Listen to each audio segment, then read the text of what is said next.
In this video, we are talking about solving multi-step equations. You know, those equations where we have variables on both sides of the equal sign, or maybe we have multiple variables on one side and not the other. We're talking about multi-step linear first degree equations in this video, and we're going to show you how to use a double number line model and strategies with that double number line model to solve them. Here we go.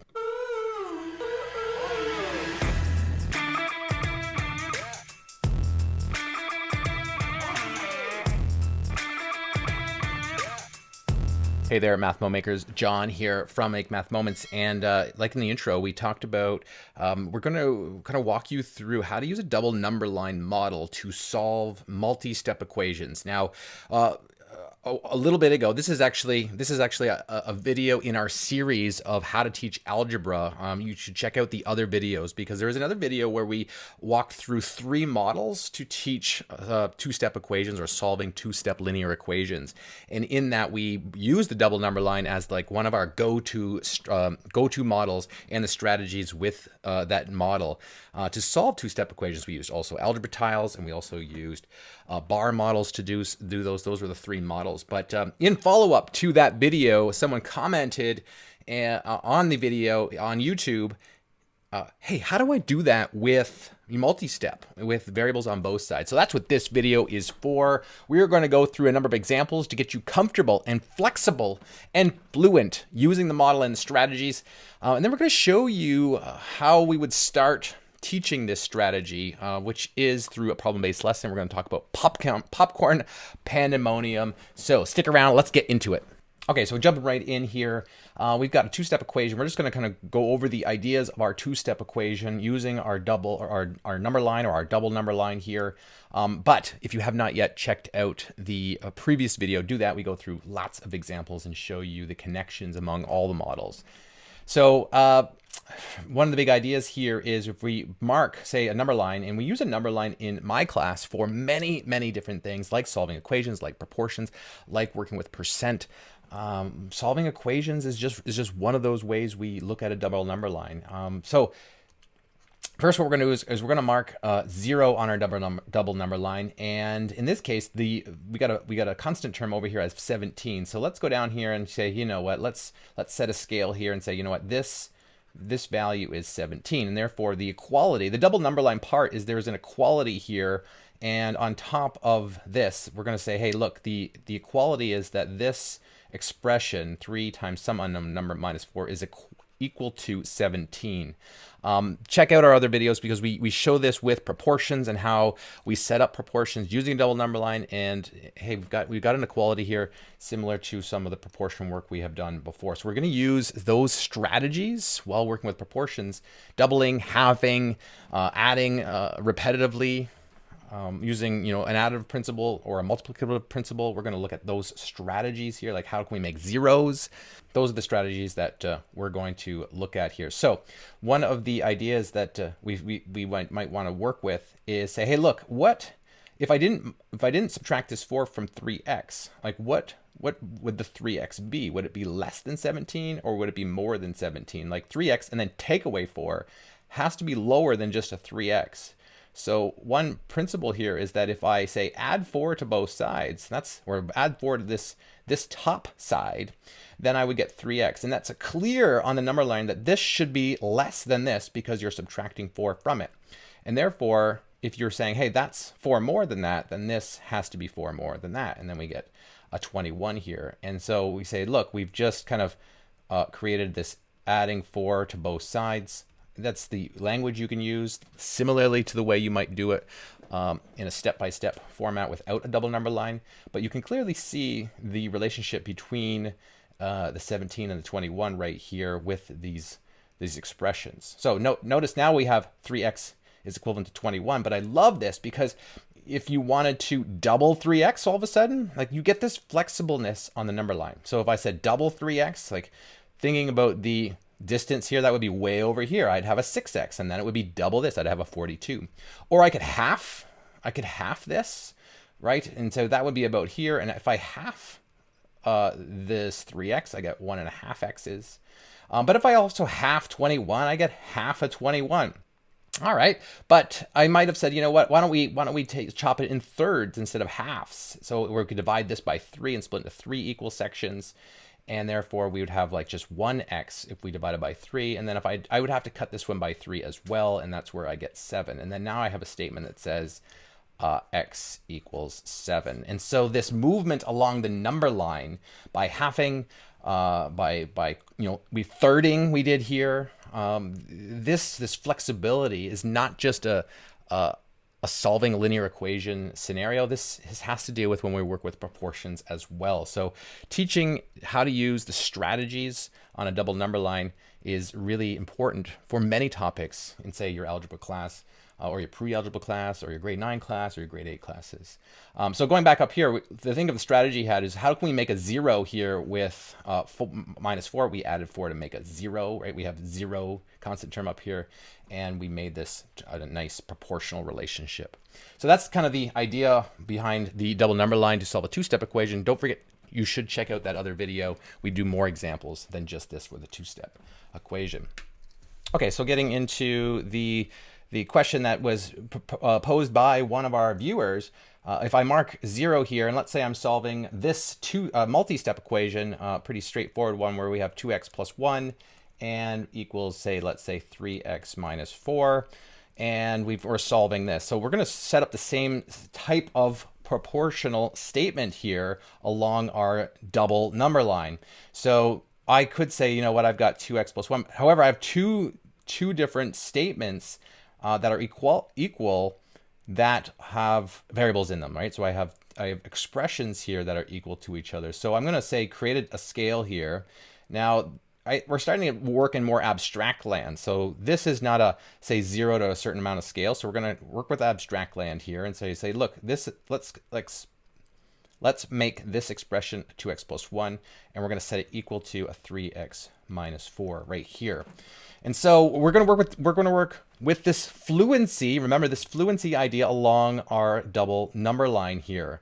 Whatever I move, make zeros, or if I can make a 0 somewhere, or if I can half something, I'm going to apply it to the scale that we've created here. So one strategy you might tell your students to say is, how can I make a 0 when at this expression here? Like, I'm going to say, look, I might want to make a 0 with the x terms this time first, because then I can create a two-step equation. So I might say, look, how can I make a 0 here? I have 2x plus 1, but hey, I want that to be 0, so I might go 2x lower than that. I'm going to go, look, I'm going to bring this down by 2x. So I might create a little bit of a scale here and go, okay, well, that's going to be 2x less than that, and therefore I'm going to call this length 1. So now this length right here, if this is 0, this length is 1. But that's 2x less than the expression here above. So therefore, to create the equivalent expression here, this has to be 2x less than that one. So if I subtract 2x from this expression using my like terms, I do get an x minus 4. I took away 2 x's from my 3 x's. So then I create this expression. I have an x minus 4 equals 1. And therefore, how can I make 0 again? How can I make a 0 again? Okay, look, I have an x here and a 1. I could make 0 in lots of different places. Like, this is the nice thing about the flexibility, is you can be wrong but right. You can create an equality and like an equal mathematical statement, but that then doesn't help you get to the right spot.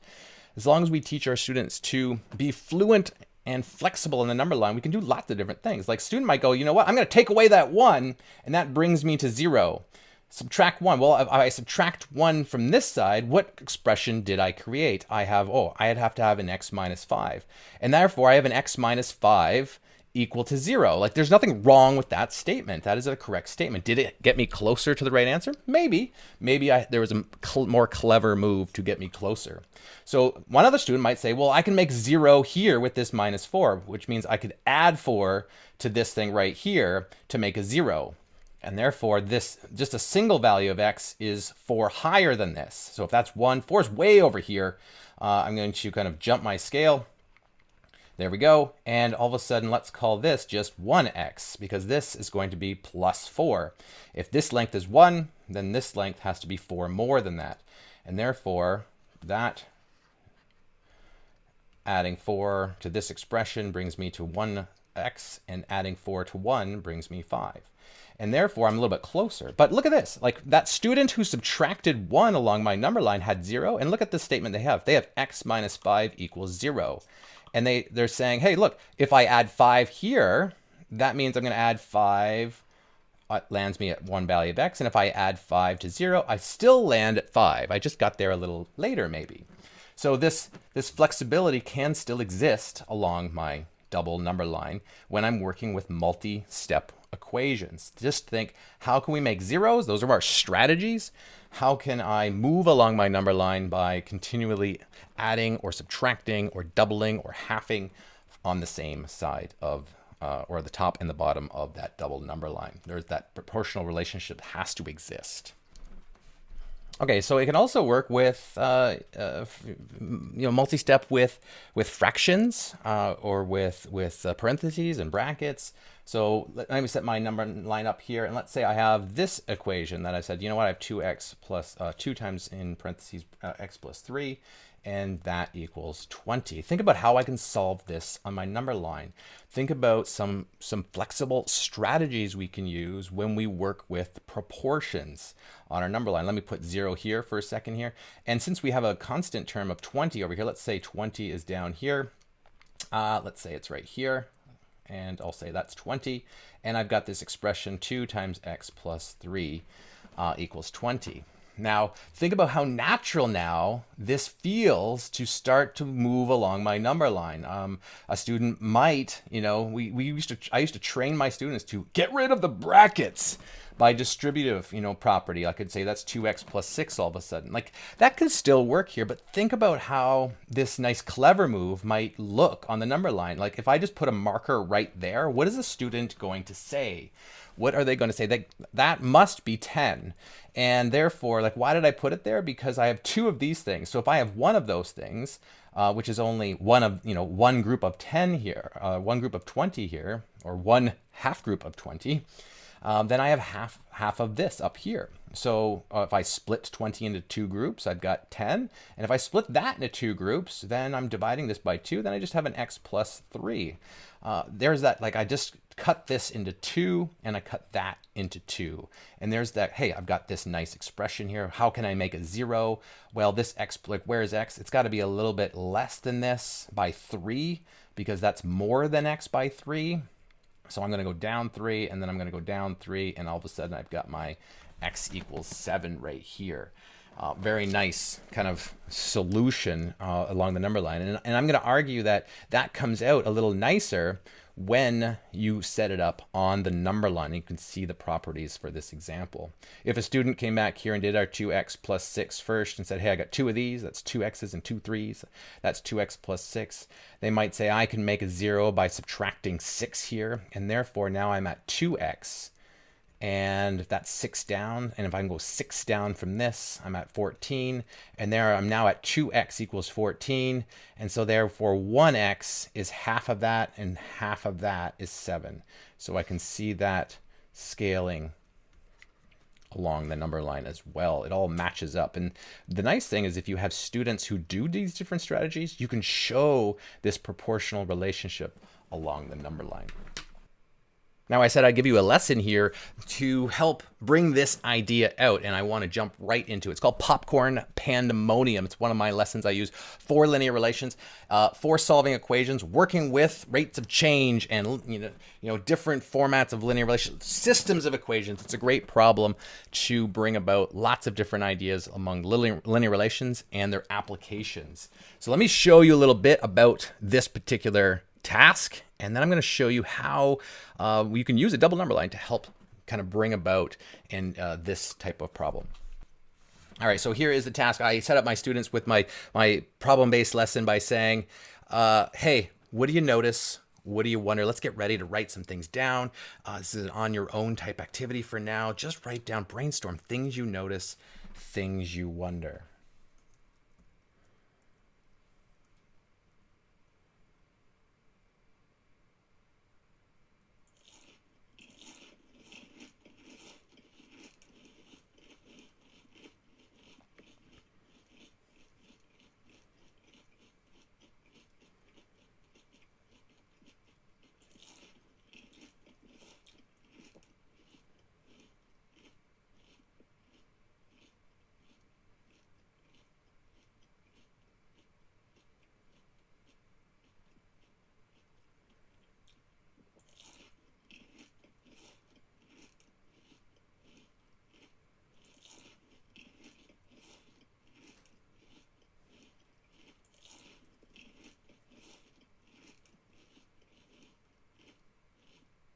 Now, when I do this with my students wonder and notice many different things. They'll say, "Why did this person eat more? Why did that person eat less? Why was there a timer? Why did that one person not eat any after the initial amount? Or how much did they eat? Oh my gosh!" And so the question that we actually bring out after we have that short discussion is, in 60 seconds, that timer did start at 60 seconds. When that timer runs out, who will have eaten the most popcorn? It's like a popcorn race. Some of us got a little head start. Some of us didn't. Let's talk about and estimate how much popcorn we will have eaten, or each of them have eaten in that 60 seconds. Now, there are some videos to play to show some more rates of change. Each one of these ends up being a linear relation. But this second video here, you can show, and kids can start to count how many pieces of popcorn are being eaten. But you can fast track that as well. You can show that, hey, John eats 24 pieces of popcorn at the beginning, but then eats no popcorn after that. Whereas Tim eats, he'll eat, eight, he had, I think, 10 pieces of popcorn at the beginning. You'll see in that video if you played it, and I'll put the link to this task below. And then he eats 2 pieces every 5 seconds after that. You can see that in that second video. And then Don had eaten no pieces of popcorn at the start, and then he ate 5 pieces every 10 seconds. And so we can start to build linear equations out of this, and then use those linear equations to help figure out who's going to eat the most popcorn at 60 seconds. But where I'm bringing this up in my solving the multi-step equations video for you is that it naturally goes into, if Tim and Don were eating and John were eating, who is going to eat the most, but also, is there a tie, and when is that tie going to happen? Like, when do Tim and Don or John eat the same amounts? And so all of a sudden now we're talking about solving systems of equations, or solving equations in general. Like, John ate 24 pieces of popcorn. Like, when will Tim catch him? We can set that up on a double number line. So if you had watched the video, if you check the link out, you will find out, and with your students, you'll build the equations for Tim, who as the equation, let's say the number of pieces of popcorn he's going to eat is 2 every 5 seconds. So it ends up being 2/5 x, where x is measured in seconds, plus I believe he had 10 to start, whereas John had his popcorn to be 24 only. So if we look at a tie between these two, like, when is that going to happen? When does Tim catch John? We can set this up with our 2-step equation on this by saying, look, when is this equal to 24? And if I put a 0 here and 24 way over here, let's say it's about here, then I've got 2/5 x plus 10 right here. And now I'm going to start to move along my double number line, like say, you know what? I could say, where's this 2/5 x without this 10? That's got to be 10 less. So this is 2/5 of an x. That's not a full x. And then that's 10 less. That's 14 right here. But then, you know what? Why don't we say, like, if I had 5 of those, that would be like 5 times this. Like, where's that? Well, that's way down the number line right here. So if I had 5 of those, I now have 2x left, because I have 5 of these 2/5. So multiplying by 5, I have a 2x down here. Or I could count by another 2/5, I could have a 2/5 and another 2/5 and another 2/5. We could count up that way by 14s, right? We could scale upwards by 14s. We would land at 5 copies of those 14s right here. Okay, and so then we could say, hey, look, whereas one of those x's we could cut now and say we have 2x is 70, so 1x is now half of that, so it's half of that. And so therefore we would say, look, they're going to tie at 35 seconds. There's our 2-step equation. Now, if you were looking at when Tim and Don race, then you're looking at, when is 2/5 x plus 10 equal to Don's rate equation, which would be I believe he ate 5 pieces every 10 seconds, which gives him a rate of half a piece of popcorn per second, and he didn't eat any at the beginning. And so you can set this up along your double number line and think about, how do I break this down? How do I start to scale along my number line this way? This is my multi-step equation, and if I say, let's think, how can I, if I double this, that would create a full x. Let's put a full x here. And if I double this, this is all of a sudden I have 4/5 x plus 20 because I have 2 copies of that. I doubled and I doubled. Okay, I've got it. I've got a 1x there. Okay, that makes sense. Now, I've still got fractions here. What again? If I use that 2/5 idea I used before, then I could have 5 copies of that. If I have 5 copies of that, I have 5 copies of that. Okay, let's jump the scale here. And if I have 5 of these and 5 of those, and then I have 5 of these, now I have 4x plus 100. Ah, okay, there. I don't have any fractions anymore. And then there's that nice tie-in to why we multiply, say, by the common denominator. What do we really do? We doubled this, and then we multiplied it by 5. We doubled, and then we multiplied by 5. That's like multiplying by 10 right away. So when I have this, okay, well, look, I've got 4x's here. Why don't I go down 4x, and that will put 100. Now, if I go down 4x, I'm going to go down 4x here. Now, down 4x here actually puts me at x. And if I go down 4x here, this puts this value actually at 100. So I now got a statement that says x equals 100. Tim and Don are going to tie at 100 seconds. If they race for 100 seconds, they're going to eat the exact same amount of pieces of popcorn. And therefore, you can do some calculations back in the original. Well, Don was eating at a half x. Therefore, a half of 100 is 50. They're both going to eat 50 pieces of popcorn at 100 seconds. All right, I hope that I showed you how you can be a little bit more flexible along a double number line to solve multi-step equations. Don't forget to check out the previous videos to this particular series. And also in the links below, you're going to see a link to the Popcorn Pandemonium. I'm going to bring about one more resource here for you.